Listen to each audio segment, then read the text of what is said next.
Just another day at Sunbelt Roofs down in Plaquemines Parish Breakway.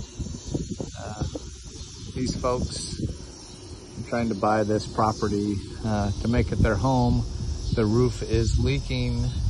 The mortgage company is escrowing money for them to get a new roof so they can get a mortgage and move on with their life.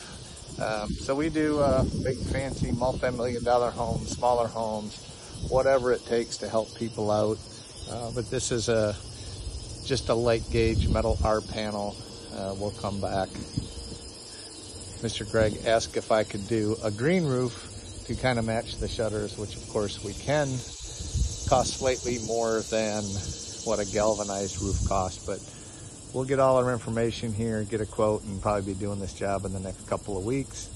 But you can see the ridge up there actually has been damaged. Probably several places that are causing problems. But with this type of panel and exposed screws, the little rubber washers can degrade over time. They start leaking, cause rust.